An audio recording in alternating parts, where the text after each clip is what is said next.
తీయమా ఏం చేస్తాను అక్క అన్నం దమ్ము పిలిచిన ఇల్లంతా వాసన వాసన పట్టించిన చికెన్ కూడా చేస్తున్నామ్మా హైదరాబాద్ స్టైల్లో. చూడట నేను హైదరాబాద్లో ఉన్నప్పుడు చేస్తాను కదా, పెరుగు వేసి చేసిన చూడు, పెరుగు చికెన్ అనమాట ఇది. వాసన మాత్రం భలే గుమ్మగుమ్మగుమా అంటుంది ఇక్క, బాగా వస్తుందా.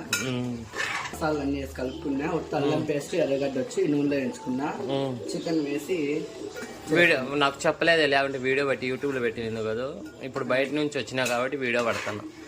నువ్వు లేవు కదా ఇంట్లో, బయటకు పోయినా పాల ప్యాకెట్ తెచ్చడానికి, అందుకు నేను గమ్మున అయిపోయినా. సరే తెచ్చినావా? తెచ్చిన. సరే కొత్తిమీర ఇస్తే వేసేసి ఇంకా దింపేస్తా chicken. So friend, chicken curry white rice అండి. పొద్దు మా ఇంట్లో మా సిస్టర్ చేసింది. టేస్ట్ అయితే చాలా బాగుందండి. పెరుగు చికెన్ అంట, నేను చూడలేదు. మీకు కావాలంటే కామెంట్ పెట్టండి, నేను మళ్ళీ లాంగ్ వీడియో అయితే చేసి పెట్టిస్తానండి ఖచ్చితంగా. పొద్దు